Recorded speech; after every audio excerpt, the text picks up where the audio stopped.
Mercado cansado de esperar pelo pacote de corte de gastos. Petrobras surpreende investidores. Estapar mira em Futuro Tech. Vamos conferir os destaques do Giro do Mercado.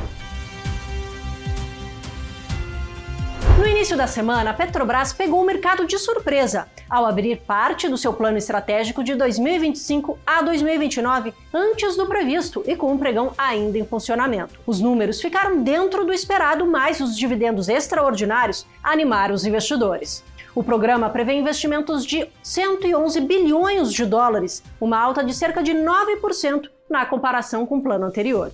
Em exploração e produção, a cifra ficou em 77 bilhões de dólares. Sendo quase 8 bilhões em exploração. Rui Hungria comentou sobre o plano estratégico da companhia. Olá pessoal, Rui aqui para falar sobre o plano estratégico da Petrobras, um plano que agrada justamente por não trazer grandes mudanças para o plano anterior. O plano anterior previa investimentos da ordem de 102 bilhões de dólares, dessa vez a companhia estima investimentos de até 111 bilhões de dólares, ou seja, um aumento pequeno nos investimentos, aí de menos de 10%, e o foco continua no segmento de exploração e produção, o que é ótima notícia, dado que é dali que vem os grandes retornos para os acionistas da Petrobras. Cerca de 77 bilhões de dólares destinados à exploração e produção e 60% desse valor focado no pré-sal, o que para a gente é boa notícia, porque o pré-sal tem uma grande produtividade e custos bastante competitivos. Além disso, cerca de 20 bilhões de dólares destinados ao segmento de refino, transporte e comercialização e cerca de 14 bilhões de dólares destinados ao segmento de gás e energias renováveis, o que para nós também é boa notícia, porque não são segmentos que têm uma rentabilidade tão boa, então investimentos menores nesses segmentos também agradam. A companhia espera aumentar a produção diária para até 3,2 milhões de barris equivalentes por dia, esse aumento proveniente principalmente de novos sistemas de produção no campo de Búzios. Falando um pouquinho sobre dividendos, a companhia espera aumentar os dividendos distribuídos, e isso é fruto principalmente desses investimentos que a gente falou em exploração e produção e o foco também no pré-sal. A companhia passou ali de uma faixa de 40 a 45 bilhões de dólares de dividendos ordinários esperados no plano anterior para 45 até 55 bilhões de dólares neste plano, com perspectiva de aproximadamente 5 a 10 bilhões de dólares de dividendos extraordinários, o que, fazendo uma conta rápida, traz uma expectativa aí de um dividend yield acima de 10% por ano aí para os próximos anos, baseado nessas perspectivas. Então, de maneira geral, a gente vê esse novo plano estratégico da Petrobras com bons olhos, ainda com bastante foco em exploração e produção e com perspectivas de bons dividendos para os acionistas. Até mais, pessoal! Cansado de esperar pelas medidas e valores do pacote de corte de gastos, o mercado voltou do feriado avaliando os números da arrecadação federal de outubro, que somou 248 bilhões de reais, uma alta de 21% em relação a setembro. Matheus Spies, analista da Empiricus Research, analisou os possíveis cenários para a Selic e inflação, enquanto o mercado aguarda por mais notícias. Sem dúvida, a desancoragem das expectativas está relacionada com o fiscal, e como você tem expectativas desancoradas, você começa a precificar uma Selic mais alta. Sobre a Selic especificamente, a trajetória dela também está associada a isso. Então, um pacote mais abrangente, mais profundo, mais estrutural, faz com que não seja necessário que a Selic suba para 14%. E também faz que não seja necessário já uma alta de 75% em dezembro. Né? Porque se vier um ajuste fraco, pode escrever, vai subir 75%. Se vier um ajuste bom, aceitável, daí sobe 50%. E super importante, a gente está no meio de uma transição também de comando do BC. Inclusive, os próximos diretores estão para ser anunciados e colocados para ser aprovados na comissão, apreciados na comissão do Senado. O que eu quero dizer com isso? Também tem um prêmio aqui de condução do Galípolo, que veio desse governo, era secretário executivo do ministro Fernando Haddad até ser colocado na diretoria de política monetária. Ele tem um histórico heterodoxo, mas até aqui, né, se comportou de maneira bem ortodoxa, respeitando o arcabouço técnico. Agora, o que ele fará na condução é uma dúvida, e o mercado duvida disso. Agora, quando ele entrar, ele não vai poder pisar no freio, ele vai ter que continuar apertando a política monetária como o Roberto Campos Neto está apertando. Caso contrário, a gente vai ter uma crise de credibilidade. Lembrem-se que aconteceu uma crise de credibilidade. Em maio a gente teve uma, quando teve aquela divisão na votação de um Copom. É muito prejudicial, porque daí você não sobe tanto Selic hoje, mas será necessário subi-la mais, né, em um segundo momento. Então a própria trajetória de aperto monetário depende desse ajuste fiscal hoje. Um ajuste fiscal fraco, né, fará com que a gente possa ter Selics cada vez mais altos e essa desancoragem continue acontecendo de inflação. Né? Então a gente já está vendo aqui uma inflação de 2024 estourando o teto, né, BC tendo que escrever cartinha se justificando.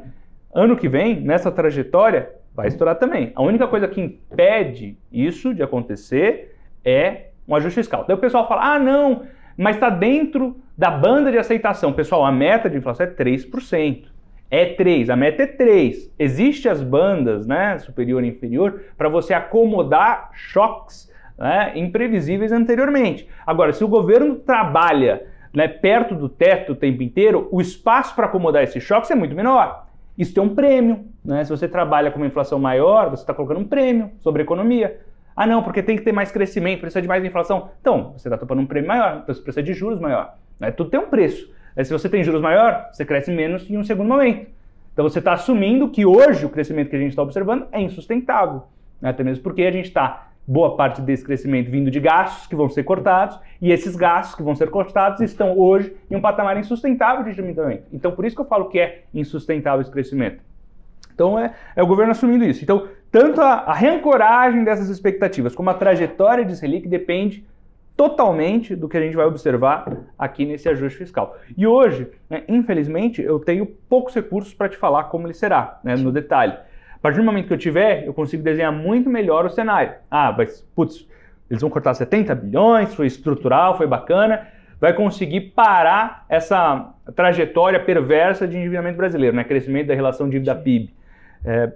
Pô, bacana, já começa a minimizar o estrago. Então você começa a precificar uma Selic não tão alta, uma possibilidade de corte de juros já no final de 2025, a expectativa de inflação começa a ceder e assim por diante. É uma dinâmica positiva. Né? Caso contrário, a dinâmica negativa também aparece. Os atrasos do pacote fiscal também têm impactado o dólar, que voltou a superar a marca dos R$ 5,80 após o feriado e está chegando mais próximo dos R$ 6. A última vez que o dólar fechou acima de R$ 5,80 foi em 1º de novembro, quando atingiu o maior valor nominal do governo Lula, de R$ 5,87. Para Diego Gardi, analista da BIT Câmbio, se o pacote de corte de gastos decepcionar, não seria surpresa ver a moeda americana bater os R$ 6 no curto prazo. O fiscal ele acaba sendo o drive que talvez mais faça com que o investidor não coloque recursos no Brasil. Então, lógico, antes mesmo da guerra aumentar a tensão, né, porque a última tensão foi na semana passada, quando a Rússia atacou ali instalações elétricas da Ucrânia, deixando parte do país sem energia elétrica, e a autorização do presidente dos Estados Unidos, Joe Biden, para que a Ucrânia utilizasse mísseis, né, fabricados pelos norte-americanos. Isso fez com que a guerra acabasse gerando um patamar mais alto. Mas a gente já vinha com o dólar estressado por esse motivo, né? Na verdade, pelo motivo fiscal, né? Então, ele acaba impactando muito mais nesse momento, ele é o drive que talvez faça com que o investidor não coloque o seu recurso aqui no Brasil. O que a gente espera, na verdade, o que o mercado todo espera é a sinalização do governo de que realmente vai ser cumprido o processo que eles vêm comentando. Na terça-feira, o Fernando Haddad deve anunciar as medidas fiscais e o mercado espera algo em torno de 70 bilhões de corte de gastos, né? Isso pode fazer com que o mercado dê uma aliviada no câmbio, porque a gente ainda tem um juro real muito alto, isso com o mercado combinando, o fiscal sendo resolvido e esse patamar de juros muito alto, e talvez na próxima semana a gente tenha o IPCA também, que pode corroborar com talvez um próximo aumento de Selic, talvez um aumento mais agressivo, 0,50, 0,75, aumentando ainda mais esse diferencial de juros com o pacote fiscal sendo apresentado, sendo feito algo bacana que o mercado aguarda, a gente pode ter um movimento de correção no dólar. A gente pode ter um movimento aí de alívio para o câmbio aqui no Brasil. Presente na Bolsa Brasileira desde 2020, depois de muitos prejuízos, a Estapar marcou seu segundo resultado consecutivo no azul. Para o CFO da companhia, Daniel Soradi, empresa boa é empresa que dá lucro. Por isso, o resultado se deve a um trabalho estratégico e tático. O diretor também falou sobre o futuro e como a tecnologia faz e fará parte da companhia. A gente é super inserido no ecossistema de mobilidade. Você comentou aí, vou pegar dois principais temas que são temas mundiais hoje na mobilidade. Um deles é a digitalização, o 5G, são os carros conectados, e o outro é a eletromobilidade, né? Como eu comentei, a Estapar é uma empresa que sempre esteve na vanguarda do setor, tá? A gente continua assim. A gente já falou bastante de Zul, mas agora abriu espaço para falar um pouco de Zelectric.